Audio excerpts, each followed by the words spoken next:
বছর 2025 সালে 1,28,000 হজযাত্রী যাওয়ার কথা ছিল, কিন্তু 43,000 লোক এখনো যেতে পারতেছে না। কারণ কি? আসসালামু আলাইকুম। হজে গমন ইচ্ছুক ভাইয়েরা এবং যারা হজে যাওয়ার জন্য আগে প্রথম দিকে প্রাক নিবন্ধন করেছিলেন, আমি মনে করি প্রায় 2 লক্ষ লোক প্রাক নিবন্ধন অবস্থায় আছেন।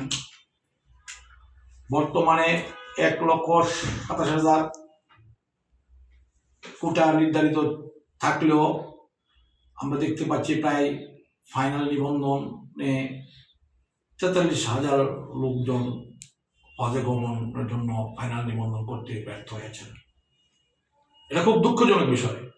আমরা দেখতে পাচ্ছি স্বৈরাচারের সময়ে বারবার হজের টাকা বাড়িয়ে দেওয়ার ফলে সেই স্বৈরাচারী কায়দায় মানুষকে সেভাবে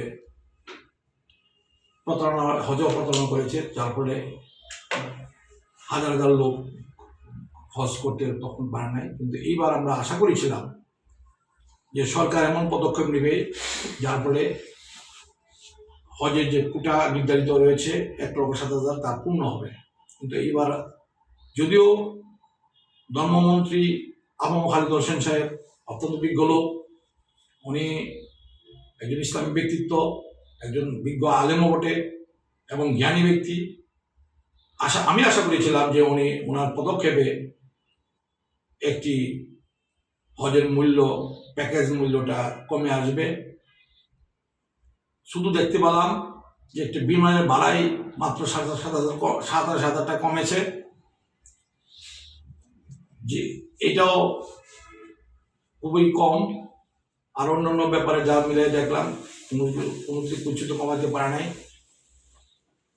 আর যা দেখলাম যে এবারে কিছু কিছু নিয়ম করেছে, যেমন নাকি ফাইনাল নিবন্ধনে 3 লক্ষ টাকা করায়, যার ফলে এই নির্দিষ্ট সময়ে অনেকেই ফাইনাল নিবন্ধন করতে পারে নাই। এবং বর্তমানে 5 মাস সময় এখনো আছে, তার পূর্বেই ফাইনাল নিবন্ধন বন্ধ করে দিচ্ছে, সেটাও আমি আশা করি নাই। এই সমস্ত প্রেক্ষিতে, এই হজের প্যাকেজ মূল্য কমানোর প্রেক্ষিতে এবং বিমানের ভাড়া কমানোর দাবিতে আমরা হাইকোর্টে একটা রিট দায়ের করেছিলাম, সেটা শুনানি পক্ষে আছে। ইতিপূর্বেই আমরা হজের মধ্যে যারা সমস্যা দেখি, 2টি বিমানকে, সৌদি এয়ারলাইন্স বাংলাদেশ বিমানকে নির্দিষ্ট করে দেওয়ায় তাদের বিমান ভাড়াটা অত্যাধিক করা হয়। এই বিমান ভাড়াটাও ধর্ম মন্ত্রণালয় ইহা কমানোর জন্য কোনো পদক্ষেপ নিতে পারে নাই। এবার বিমানকে বারবার বলার পরেও এবং 1,40,000 টাকা বিমান ভাড়ার জন্য তাগিদ দিলেও বিমান সেখানে কথা শুনে নাই, এটা আমি বুঝতে পারি নাই। আমি বলবো সরকারের প্রধান উপদেষ্টা দ্বারস্থ হতে চাই, উনি যেন বাংলাদেশ বিমানকে অচিরেই মূল্য কমানোর জন্য একটি তাগিদ দেয়, তাগিদ দিয়ে মূল্য 1,40,000 টাকা আমার জন্য ব্যবস্থা করে, তাহলে হাজিরা একটা সুলভ বললে হজে যাওয়ার ব্যবস্থা নিতে পারবে।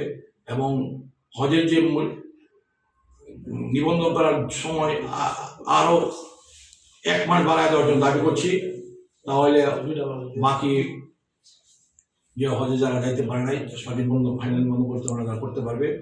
এবং আমি ধর্ম মন্ত্রণালয়ের সচিব এবং তারা যে কর্মকর্তা তাদেরকেও বলবো, তারাও আসলে সেই স্বৈরাচারের মতোই তারা কিছু কাজ করছে।